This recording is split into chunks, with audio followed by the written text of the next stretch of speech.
Hello. Hi, Rob. Welcome. Hey, thank you So for having today me. It's great I'm to be here. with, great. I'm with Rob Yates, an elite performance business coach for kingdom-minded Christian business owners. So, Rob, tell us a little bit about yourself and how you ended up doing what you're doing today. So I never intended to do what I'm doing today. That would be the truth. I left school way before you're supposed to leave school to become a kayaker, which I did. And up until a few years ago, I looked backwards in my life and I'm like, none of these bits of the jigsaw puzzle make any sense. And since founding Kingdompreneur and being requested to by God to do it, actually, the pieces of the jigsaw puzzle are all like dropping into place, like it was all meant to be. Uh, yeah, so that's where I am today, supporting Christian business owners around the world to grow businesses to glorify God. That's me. Oh, this is fantastic. I love how you said he requested. It was a great thing it wasn't a lightning bolt. Well, I actually think it's more like he commanded, but Yeah, you but listened. it definitely was a firm nudge in a direction. Yeah.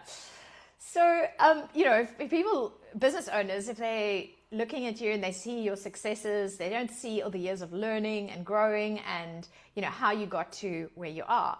So I'm sure there were some struggles along the journey. And seeing as I'm writing a book on hope and I want to chat about hope relating to business, can you tell us a little bit about when your hope was really tested? It could be in business or in life and just, yeah. Oh, I mean, we could go back 3 weeks ago, um, and there would be a place where it was tested. I God tests our hope the entire time because it's actually a test of do we trust in ourselves or do we trust in Him? And I often think that hope is a fluffy thing, whereas belief is a firm thing. And I've had the journey that many entrepreneurs have had. I've had a couple of quite big successes, one in particular, and but I've also had a series of when I say failed businesses, I don't mean that I've ever been bankrupt. What I actually mean, you have a great idea and it doesn't seem to get to give you the fruits that you originally thought it would do. And so I've tried a bunch of things and failed at them. And I guess with years of experience, the failing is getting less and the winning is getting more. Um, but in all honesty, the hope gets stretched when um, when you're in a moment where you're responsible for other people. You've got to pay wages, feed families. I mean, I think I feed 17 families at the moment. And I personally really struggle when the finances look grim, and yet I know I've still got to honour feeding those families at the month end, and that's where my faith really helps. Is that he'll always give us what we need. We might not get as much as we want, but we'll always get what we need. And so yes, I really find for me that that's where my faith comes to play is deciding to support more believers, either as clients or as employees, and really trusting that God will go and lead the way. And what's remarkable, Elise, you know this from some conversations that we've had, is we all run out. The hope tank gets empty on occasions, right? It's like a petrol tank. And what's really remarkable is if you pray for hope and pray for um, like a brighter light at the end of the tunnel, even though you know there is one, but a brighter one, just how God comes to the table and provides opportunities for you to receive hope. Um, that might not be the solution to the problem. It might just be a new conversation to have that you didn't have otherwise, a new opportunity you didn't have otherwise. Um, and Yes, I think the hope's a bit like a roller coaster. And our job is to figure out how do we fill our petrol tank of hope often enough, in order to bravely keep moving forwards. Yeah, yeah. Because I mean, if you don't have any hope, if you're hopeless, you can't take the steps that are required. So it's like that light That's and that it. spark that you need to move forward. You know, and you listen to this. I preached in church on Sunday morning, and in Hebrew, the word for hope is tikva, and it's a future that's cemented in God and through prayer. And and I think that as believers, we treat the word hope in almost a worldly way, a sometime, one day, maybe, it kind of could, fluffy. But I think if we go back to the biblical version of hope, it goes back to that verse where Jesus says, "Everything, every prayer you say is already provided for. It's already given, as long as you believe in me." And I think that that is the thing for most of us as believers that we need to lean in more into more is the every prayer is already answered. You just need to ask it, and you need to believe in Jesus, and therefore the provision is already there. Mm, that ties closely with faith. That trust, Mm, that sense of mm, trust in God. Yeah. mm.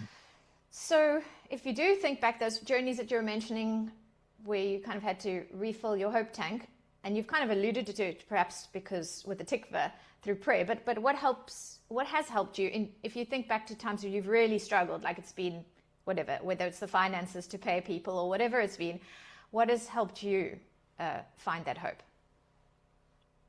So it is a version of prayer, but I think we get conditioned as believers to be the 5 a.m. on your knees praying by your bed version of prayer, very formulaic, um, a routine based.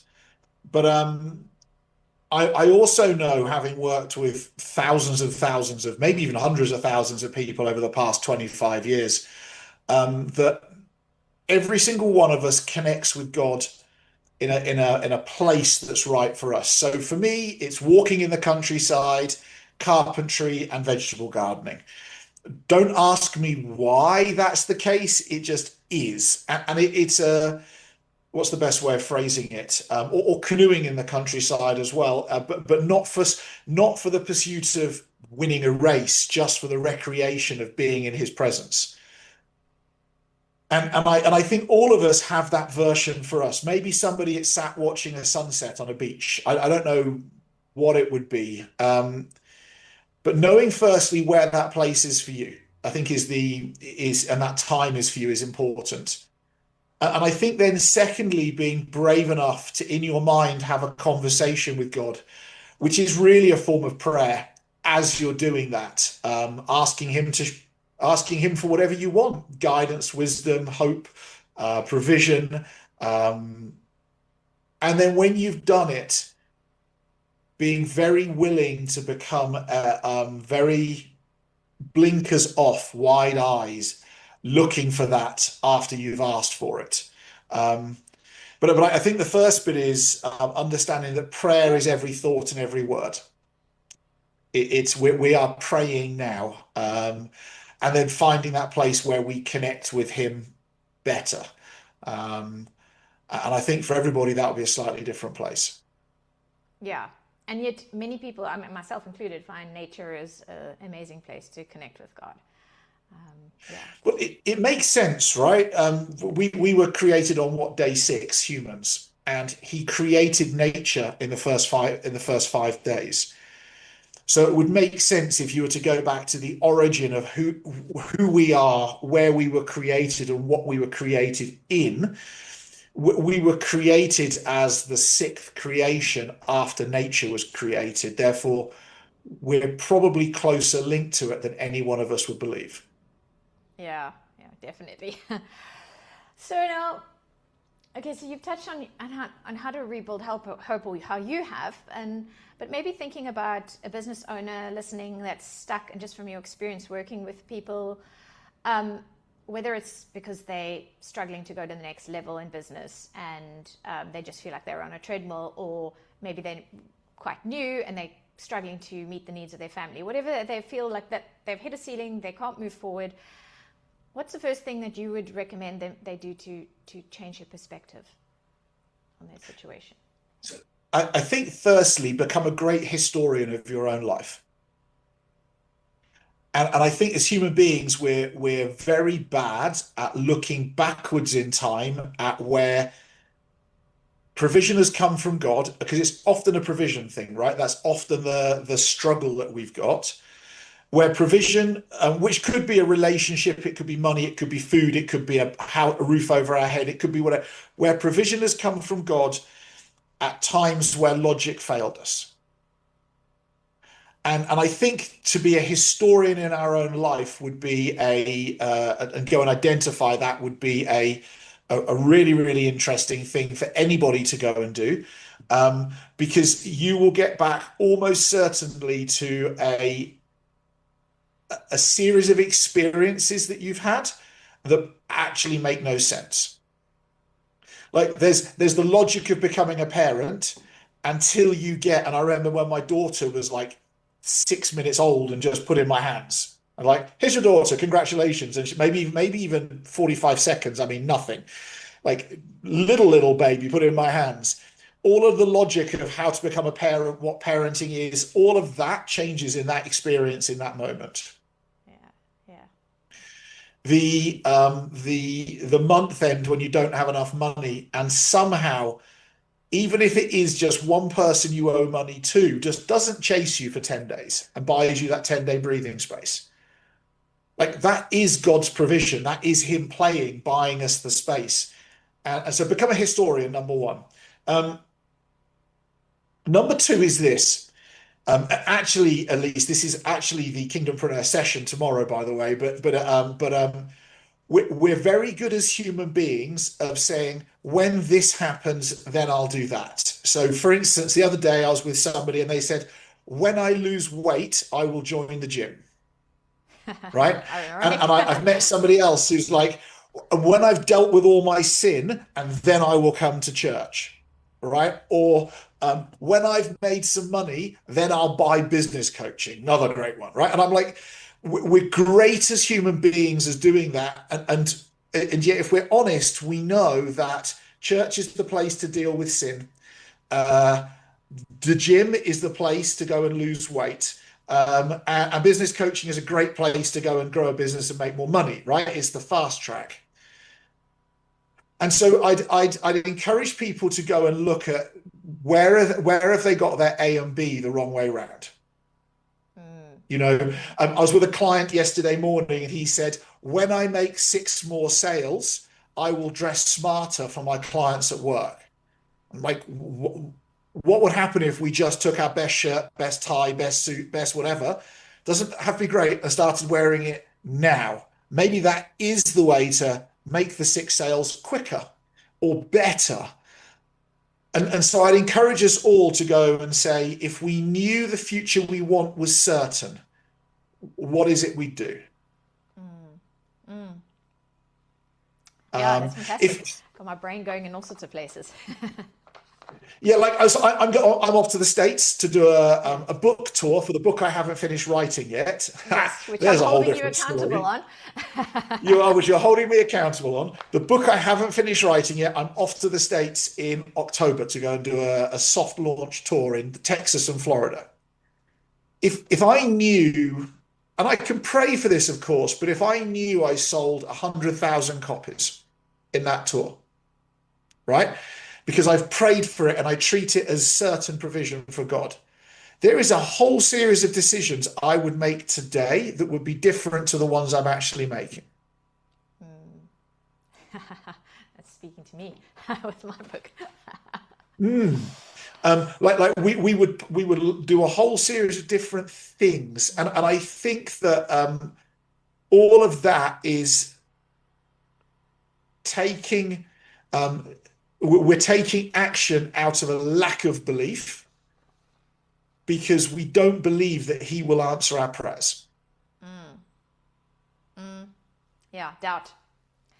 Opposite of faith. Yeah.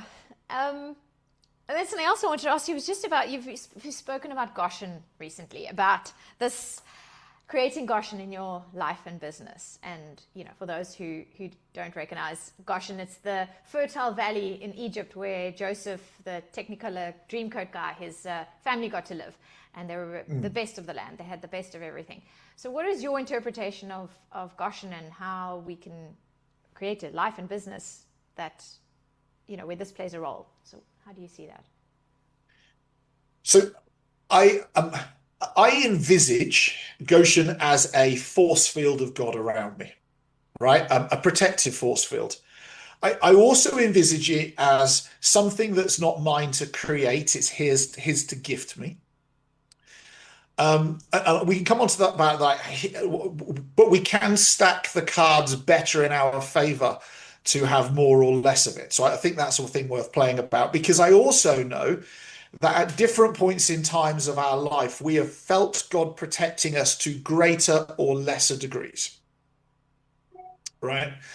And I think the more we do our life and our businesses as it is that He would want us to, in fact, not just want us to, instructs us to within our Bibles. The more that our Goshen force field of protection becomes stronger, and the less obedient, less faithful, more Babylonian we are in our businesses, that gets weaker and weaker and weaker. Um, and so I think that we've got a choice to decide by whose rules we wish to go and play by. Now, the strength of your Goshen you actually have no control over. It's an outcome from God based upon the input that we make. However, we can choose about the input, the work that we do. And so for instance, people think that a kingdom business is tithing and slapping Matthew 6:33, slapping a Bible verse underneath your email signature or something like that. And that certainly can be a part of a kingdom business. But another part, and there's a series of parts, another part is, how do we think, talk, and treat God's children that are within our business, our employees and customers? Do we treat them like a number, or a thing to be conquered, or a mechanism to make us rich? Or do we really demonstrate love towards His children in everything that we do, beyond just a job with a paycheck, right? Or a customer just being a source of income for my pocket? So a kingdom business can be just as big, have just as many employees, just as many customers. But in the God's children aspect of it, it's about your expression of love and your discipleship and the work you do with the Great Commission within your business that really starts to take a business and turn it into a kingdom business, as opposed to a Babylonian business that we all know in Revelation 18 will crumble and fall and come to its demise within 1 hour, when the time comes. And so I think we've got to think more deeply. And I know a lot of people who would say, well, I'm a kingdom business owner, but they haven't got beyond the verse and the 10%. And Jesus thinks, by the way, the 10% is pretty pathetic. He actually teaches Christians to give from all that you have, not just give the first fruits. Yeah. And that's a whole different rabbit hole for a whole different podcast episode. Yeah, But that's exactly what I was thinking. There's so much there. yeah, that's it. But I want to just like lift the lid off the top of the cannons. I encourage people to go and look in more deeply, because Goshen is there, but what you experience of it is directly related to how big the kingdom role of your business actually is, and how much you're conscious about what that is as well. And impacting those around you with love, Mm, like you're saying. Yeah. mm. And then if someone's watching who's close to giving up a dream that they feel God's given them, whether it's a kingdom business, maybe it's something else, what would you say to them? So firstly is you need to go spend some time with God, right? And you need to take your worldly my blinkers off, because there is a slight chance that your biases about what you believe to be true is actually fighting against God. That's the first thing. The second thing is to understand that everything God gives us to do, he gives us as an opportunity to learn, grow, and do his work for him. And so there are times where he needs us to learn and grow, to take the thing he's given us and grow it more. There's equally times where we've learnt what he needs to, and he's closing the door on this chapter, and he's opening a door to a new chapter of our life, which is doing something different. For me, when I set up Kingdompreneur, I firmly had the door closed of the rest of my work life, and it was pretty rude and pretty abrupt and pretty obvious. And then the Kingdompreneur door opened at exactly the same time. And off we went, and here I am today, and like no regrets, very happy, best thing I've ever done, so on and so forth.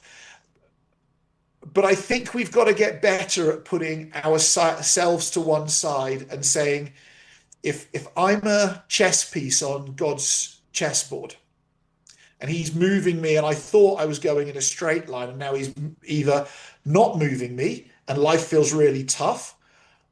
Is he actually expecting me to move to the left or to the right or backwards or at 45 degrees to go and learn something new, to do something new for him? And I think, you know, I know you've got a conflict between writing your book and being a travel writer, right? Like doing that, there's like and like one makes no money sense and the other one makes some money sense, and yet one brings you more joy, more peace, more is easier to focus on maybe than the other one. And so the answer is go and receive God's feedback, which could literally be a series of doors closing to you. I will say this though, Elise, is if you're not actively meeting as many human beings as you possibly can every week, speaking to them about their problems and seeing if you can solve their problems, it doesn't matter what business you've got, you are simply not doing the Great Commission in your business, and that probably is the problem in your business. Oh, that is such a nugget. So anyone who's listening can go rewind and listen to that again. So now, before we finish off, I want to chat a little bit about the travel side of things, just because you and I both have a love for travel and adventure. You used to run an adventure travel company, and that was in the UK when you were there, and now you're in South Africa. You were in Joburg for a while, and now you're in Hogsback in the Eastern Cape. So, yeah, before we dig into Hogsback, I want to know a little bit about that, because it's a beautiful place. Do you want to let me know what is your favorite adventure you had, travel or scary one? Just a little highlight from your career before we jump into Hogsback, your previous career. Well, I mean, I drowned in the Himalayas once. I mean, that's a whole story for a different day. Um, I've been fortunate enough to live the bucket list of adventures around the world. Now, the only place I haven't yet been is Antarctica, and I don't really have in honesty, I don't feel an appeal to go to Antarctica. But every other continent I've kind of ticked off the bucket list. There is, however, a two places on Earth that I want to tell you about one of them. There's a valley in the Italian Alps. It's the Versasca Valley. It's in the northwest of Italy, right up on the Swiss border. There's actually a dam and a big dam wall at the end of the Vesaska Valley, and it's where in one of the James Bond films he did a huge bungee jump at the start. That's that dam wall, right? So that's the above that is Roman villages, towns, bridges dating back 2,000 plus years. Um, and there's a river that goes through it that is sapphire gin blue in color. Oh, wow. And it is the most remarkable place if you're good, and you have to be very good for this river at whitewater kayaking. It is singly the best like day out. It's blue sky above you. It's springtime. It's 30 degrees centigrade. The water is blue. You can see down 20 meters into the river. There's waterfalls to go off and slides, and yeah, it's got its whitewater kayaking danger to it. You've got to be good to be there. But if if God produced whitewater kayaking smiley days, it would definitely be in the Vesaska Valley. Um, and it's got everything on there as like a test case of every aspect. And I just got great memories of great friends and great laughter. And I remember a friend of mine. So there's in the summer, a lot of Italians go there and sunbathe. And I remember there's one rapid, and you go round a corner, and suddenly this drop appears in front of you, and it's quite big. And my friend Dave, who is from New Zealand, came round, and there is a lady topless sunbathing right on the rock at the top of this whitewater rapid. And he comes around the corner and gets completely distracted, and then clatters like this horrible mess down the rapid, and gets to the bottom looking very, very dazed and confused. And it's just moments like that that just bring a smile to my face, and laughter to my eyes. And it's just such a beautiful place. And even if you don't kayak, to hike up there, drive up there, bike up there, it's just beautiful. Oh, wow. Sounds incredible. I'll have to check that out sometime. But now let's zoom in on Hogsback, where you live now. What makes it so special, and why would people want to come visit? And then finally, I'm just going to ask this in one. If you want to, I know your wife has a guest house, so you can tell us a little bit about that. So what do people do if they come for a long weekend, and what can they expect if they stay at her guest house? So Hogsback is the place that South Africa forgot and really shouldn't have done. It's surrounded by mountains, huge views, forests, wild animals, but not your big five like monkeys and baboons and buck and all sorts of things. And it is one of the most beautiful places in South Africa. It's equally one of the safest places in South Africa. We walk to church. We don't lock our doors. I don't lock my car. It's the most beautiful of communities up on top of a mountain in the Amatola Mountains, with the Karoo at the back, the Indian Ocean 100 kilometers behind us, and indigenous forest. It is just stunningly beautiful. And so if you want to come and bike or hike, paint or draw, pray, and just find legitimate tranquility and peace, Hogsback is a wonderful place to come to. And yeah, my wife's got a couple of Airbnb cottages here that we rent out, and well, we love nothing more. We actually adopt our guests, so sorry if you ever come and stay with us. Um, but we just love introducing people to this place that so many people have either forgotten about or not heard of and not been to. And sharing our life with people, sitting around a fire with them, and coming and just spending time with them. And often our dogs will go for a walk with people for a morning or an afternoon. Um, it's just the most wonderful of friendly places. And so if you're looking for a short week or a long weekend, and I'd actually encourage people to explore the whole of the Eastern Cape, because I actually think it's the bit of South Africa that is overlooked, and yet it's got everything you could want in terms of peace, tranquility, and beauty available to you. And it's just such a beautiful, chilled environment to live in. Yeah, it's stunning. I love the Eastern Cape. What is your wife's guest house's name if people want to look it up on Airbnb?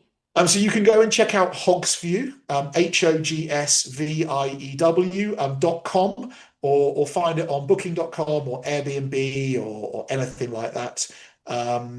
And yeah, and even check out the website. If it looks like we're full, just email us. We actually have three. We don't always rent the third. We save it for family and friends. So even if we're full, just pop us a message and come hang out. I'll happily find some time. Come to church with me if you want to. We'll happily find a great weekend for you and your family. That's fantastic. I Oh, think, I have to yeah. say, by the way, one last closing bit. Mm, If you haven't been to mm. Hogsback, this is a lesser known fact. Hogsback has probably the most beautiful gardens in the entire country. And I mean, the Royal Horticultural Society from London sends 200 people a year to Hogsback to come visit the gardens, right? Wow. So this is the people from like the Chelsea Garden Show and those sorts of things coming here to see the gardens here. And they're open 4 weekends of the year across October and November. And if you want to walk across, and these gardens are 7 hectares in size, they're ginormous. If you want to experience that, it is a sight worth seeing. And I'd highly recommend you to come for any one of those weekends. I mean, we've got a winter in July coming up this weekend, but I mean, the open gardens, you get to go and see things and experience things that normally you'd have to travel to North America or Europe for, and you can experience them here in South Africa. It's phenomenal. Oh, wow. It sounds very enticing. It's been a long time since I've been in Hogsback and it sounds wonderful. I'm sure anyone listening is going to really want to put that on their bucket list. And then finally, if you want to leave a closing thought with business owners in South Africa, we've been chatting about hope, anything that's on your mind as you say goodbye. Um, God is ever present in your life when you choose to take hands with him and walk with him. He, if you want to be a great husband or wife, it teaches us how in our Bible. If you want to lose weight, bake bread, do whatever, it's all in your Bible, right? As is how to run your economics, how to build your business, how to hire and fire. And I just encourage everybody to take hands with Jesus more closely on a daily basis and really listen to the Holy Spirit and what it wants you to do, because the Holy Spirit is actually life's hack to get from A to Z without having to bump your head along B, C, D, E, F, G on the way. And to take hands more closely and more often and do what the Holy Spirit says, even if it feels wrong. Because from my lived experience, it's right all of the time. Thank you so much. Really, thank you. It's been Thank you. absolutely wonderful.